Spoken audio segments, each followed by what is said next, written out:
guys, what is up?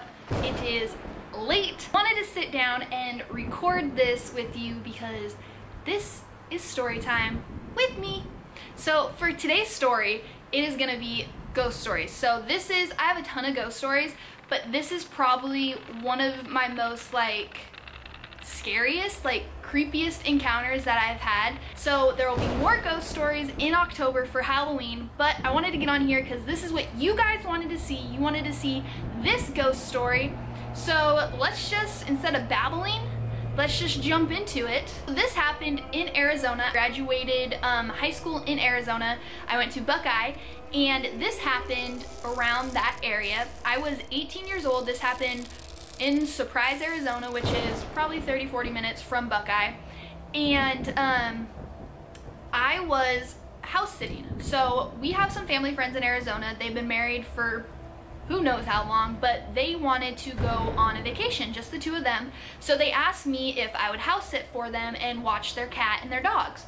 And I was like, yeah, no problem. I mean, I worked right next to where they lived and everything, so it just ended up being perfect. So I've been over to their house multiple times. I've stayed there a couple times, and this house, it's a beautiful house, and it's over 100 and something years old. It's been in their family forever. She actually grew up in this house, and her mom grew up in the house. So it's really cool how it's been passed down, this house. I've never heard of that, and I think it's really cool.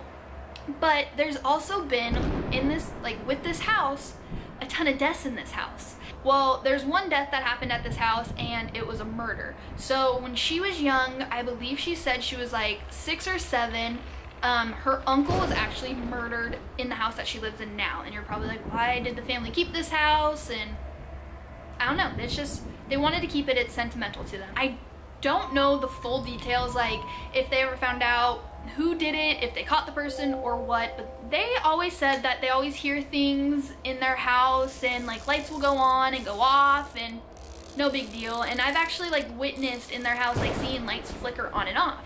And I am a huge believer in paranormal activities, spirits, ghosts, everything. I love stuff like that. I get super freaked out really easily, but I'm huge into ghost adventures. I'm a huge pansy, but I just love stuff like that, and I totally believe in ghosts and supernatural spirits and everything because I've seen them. And it's a 2-bedroom, 1-bath house, but it's pretty big. And they use the second bedroom as their office. I always end up, every time I stayed there, I always just put an air mattress in there because I didn't like to sleep on the couch because they would get up really early and then they would wake me up and all that stuff. So I ended up the first night sleeping in the guest room on the air mattress because I had to take them to the airport the next morning.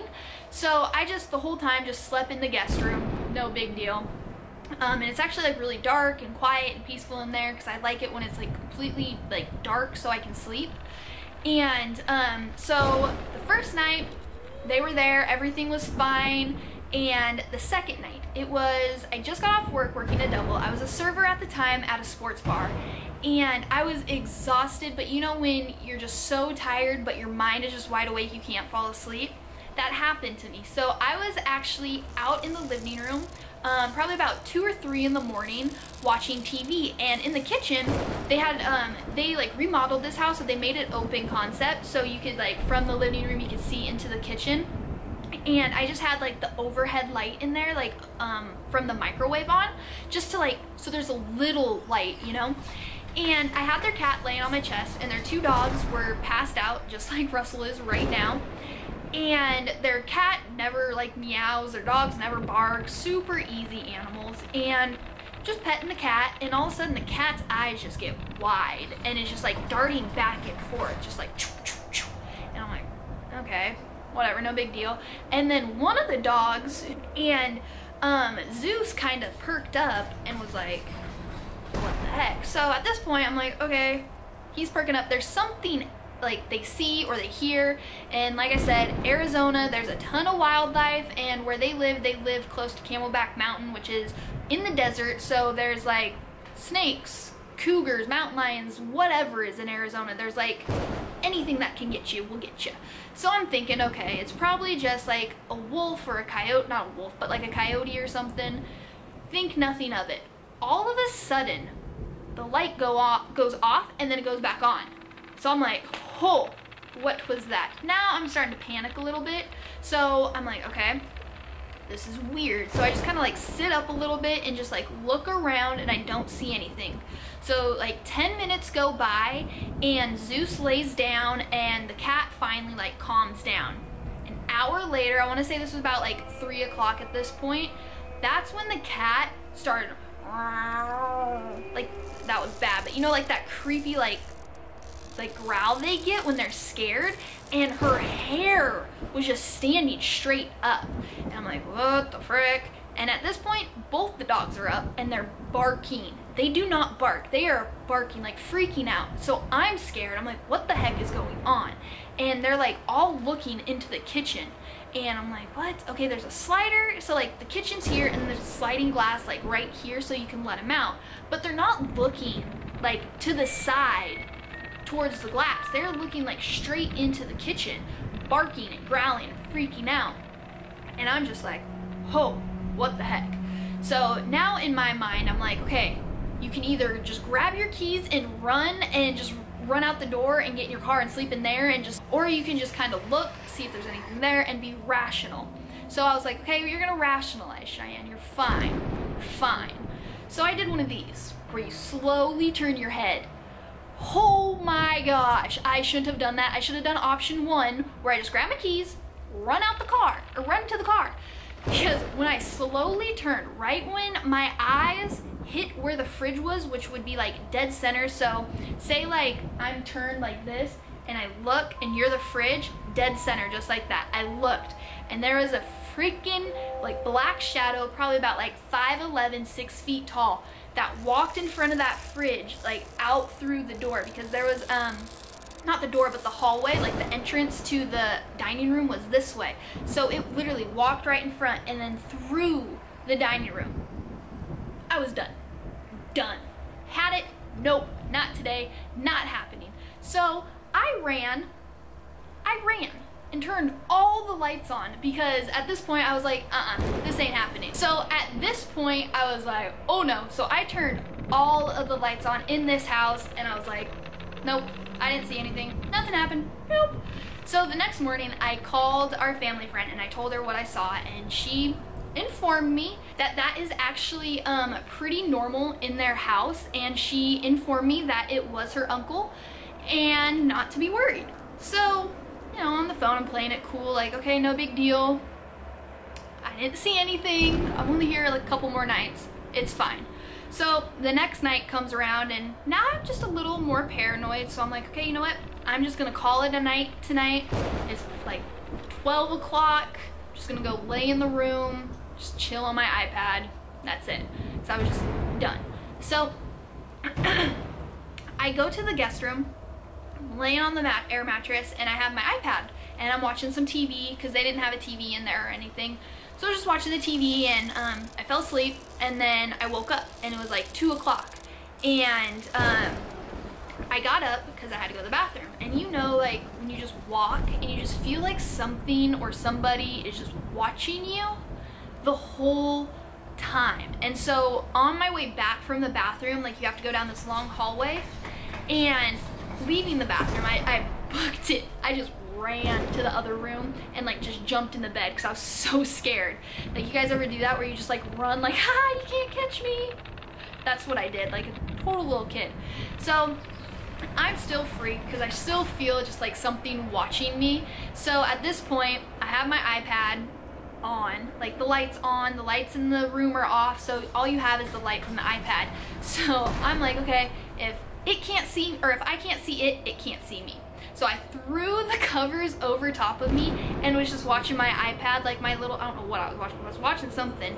And then all of a sudden, I hear this whisper, and this is what it sounded like. Cheyenne. It said my name, so soft. Oh, I'm getting like chills. And I was like looking around like, nope. You're okay, you're freaking yourself out, you're just in your head, because you know, when you start thinking like that, your mind can play tricks on you. 10 minutes later, I'm like, I finally calmed myself down, I'm starting to get ready to like kind of fall back asleep, And then, you know when you're on an air mattress and you feel somebody like put pressure on it, like get on it, and you go up because they've gone, so the air goes up? Well, that happened, but at the end of the air mattress. Okay guys, for one, the cat does not sleep on the air mattress because claws, hello. The 2 dogs were in their kennels because they sleep in kennels at night. So there was no dogs, no cats in this room. I was the only one in this room, in this house, besides the dogs and the cats, not in the room. So I felt somebody like sit on the edge of that air mattress and my whole body went up. I freaking ripped those covers off so quick and flipped my iPad around to shine the light there. I saw clear as day, his head to his waist, of this man. I saw his mustache, I saw his eye, I saw everything. Like, it was clear as day that there was somebody sitting on this mattress, and I felt like I could reach out and touch them. That's how real it was. They didn't say anything, they just looked at me. I froze, I panicked, and then instantly jolted up and turned all the lights back on. I was done. I said nope. So at that point, it's like 2, 3 in the morning. I'm calling my mom. I'm like, Mom, this is what I saw. I think there's somebody here. So my mom actually like came over. Nobody there. The next morning, called her family friend again, and she told me that the person I did see was her uncle. I've never met her uncle a day in my life. I haven't even seen pictures of him. I've nothing. And she said I described her uncle to a T. And she said that her uncle like will kind of, when somebody new comes in the house, will kind of check them out, and then if they're okay, he'll protect them because something horrible happened to him in that house. I don't know what, I mean, he was murdered, so I know that, but so they said that he's just always like protecting people, but still, even though he was protecting me, so they say, the scariest thing ever, because I've seen like silhouettes, but I've never seen like where I literally thought there was a real person sitting on my bed at 2 in the morning. Like, terrifying. They've had like mediums come into the house, and they've connected with her uncle and some of her other relatives who have passed. So they said there's no like bad spirits in that house, but the fact that I felt like there was a real person, like clear as day, from me to you, no. It was terrifying. Terrifying. So yeah, that is one of my scariest experience, but I have another experience that is actually even scarier and creepier than this one, but I'm gonna save that one till the next video. So if you do like these videos and like my story times and like the ghost stories and everything, give this video a thumbs up. If you want to hear other story time videos or have any suggestions, please leave them down in the comment section below. Like I said, I'll be doing more story time videos. They're actually pretty fun to film and just kind of telling you guys my little scary stories and whatever. So yeah, that will be something new happening to this page. But if you like this video, like I said, give it a thumbs up. And yeah, follow me on Instagram and Snapchat. That's where you guys will get first to know about everything, and who knows, you could even pick the next video that's coming out. So follow me on Instagram and Snapchat. I'll have that next clip and down below. I love you guys, and I'll see you in the next video. Bye!